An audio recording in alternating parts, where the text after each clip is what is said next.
So I want to talk about gun control. You know, that's the big topic right now.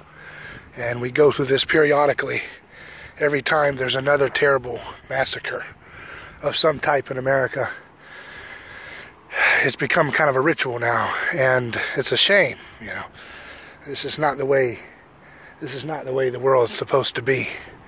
It's not supposed to be a place where our children can get killed, and then our other children are put in such a place in society where they feel the need to kill in such a gruesome and insane way.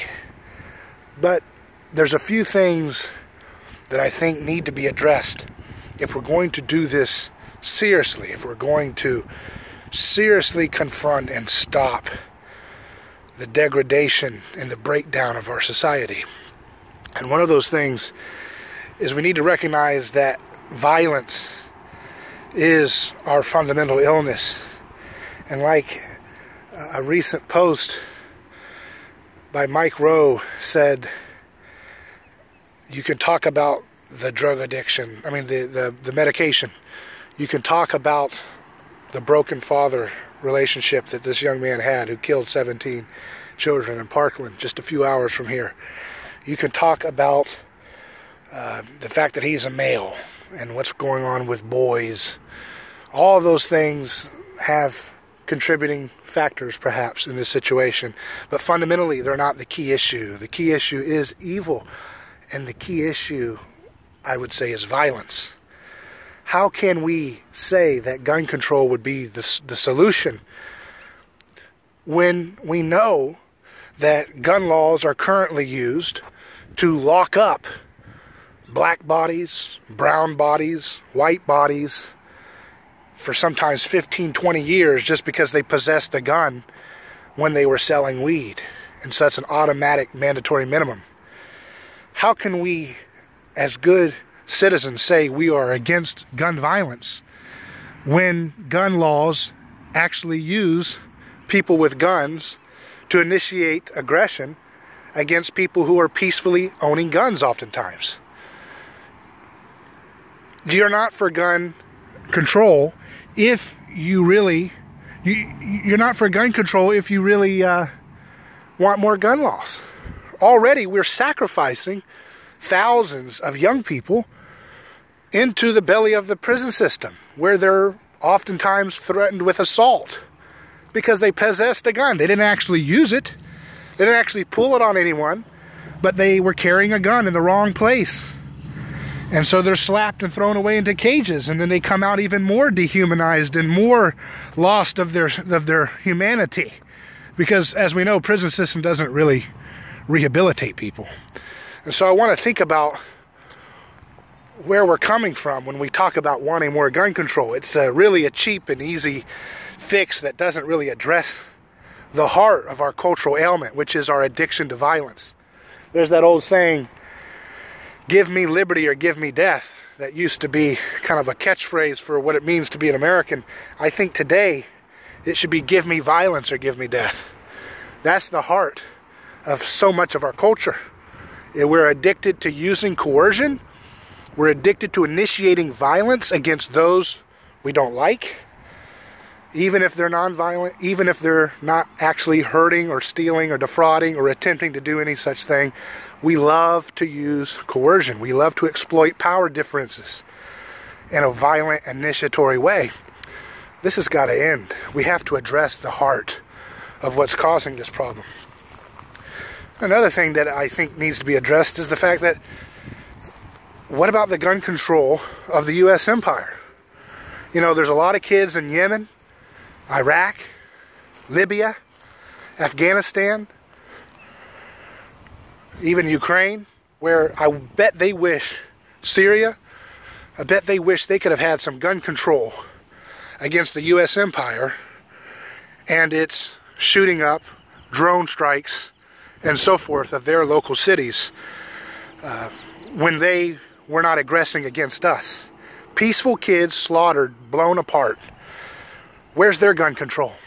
And you see, this is where it's interesting, because if we, as a country, cede more and more monopoly control over guns to our federal government, they will have even more carte blanche power to continue killing black, brown, white, yellow, any color skin across the globe, because they have a complicit and complacent and totally surrendered population here at home that has no ability to keep their power lust and their use of domination in check.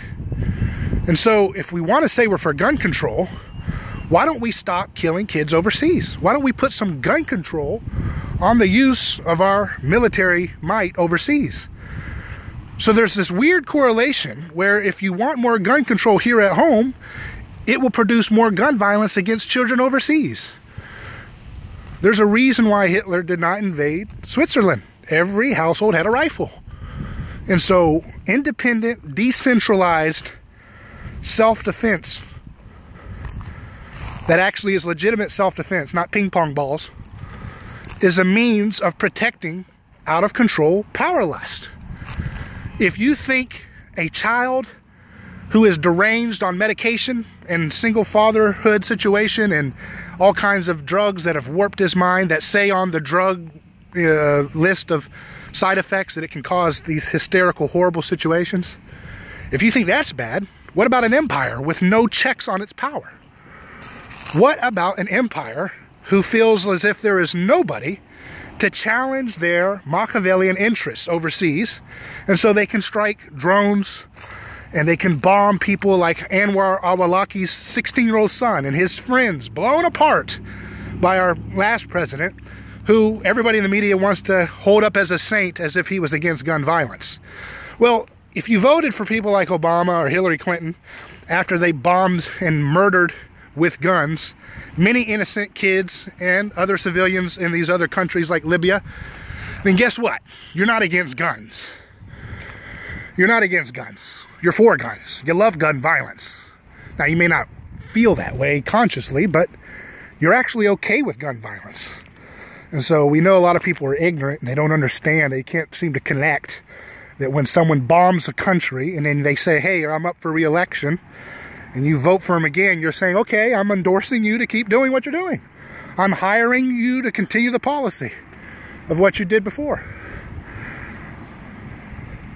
Some people don't have it seems like they don't understand how that works. But regardless of whether they understand it or not, that's what happens. You're hiring someone to continue killing kids with guns overseas who did nothing to deserve such fate other than the sin of being born in the wrong village with the wrong resources of interest to the various financial interests that rule and manage and influence our foreign policy. So stop that gun violence before you start telling your neighbor who's a hunter, who has an AR-15 at home, that people with guns should come to his house and force him to get rid of his gun if he disobeys the law.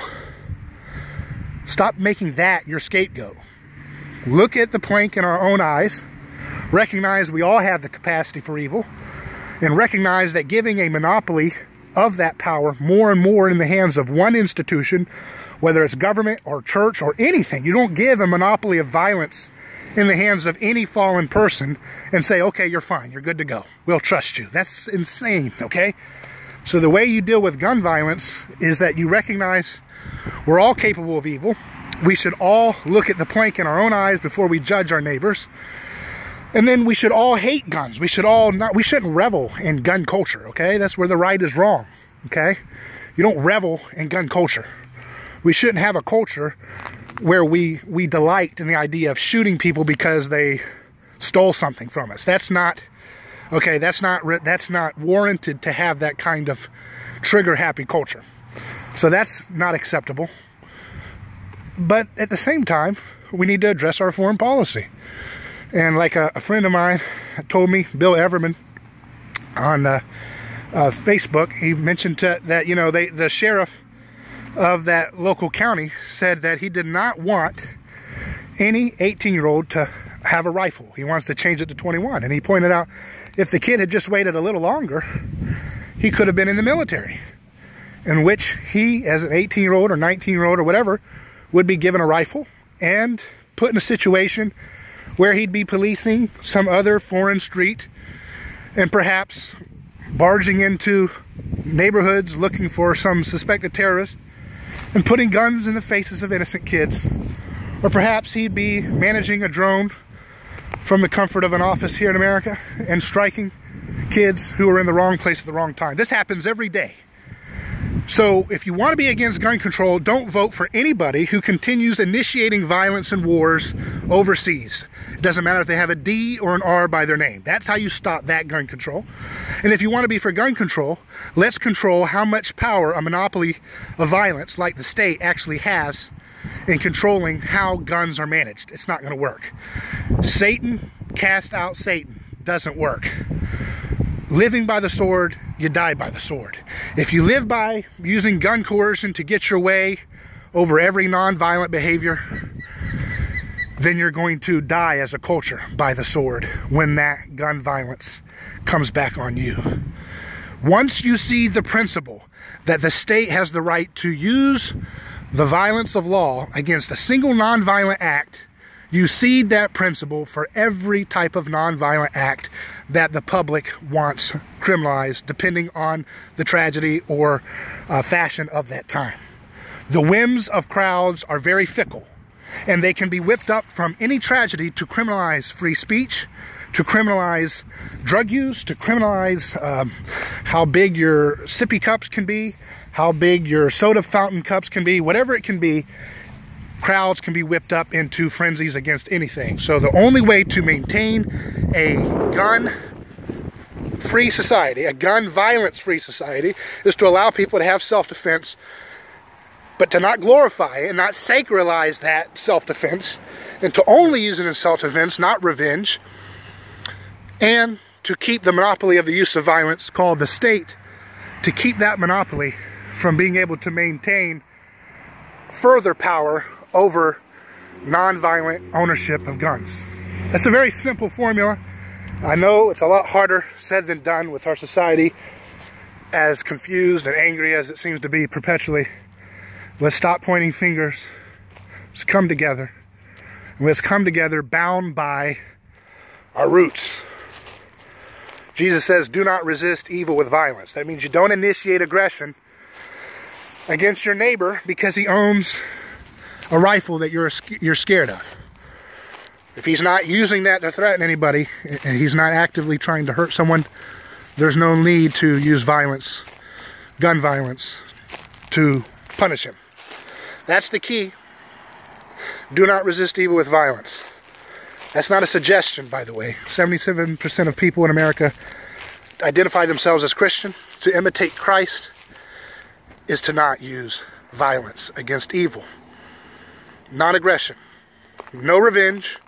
No aggression. Respectful use of self-defense. That's the key.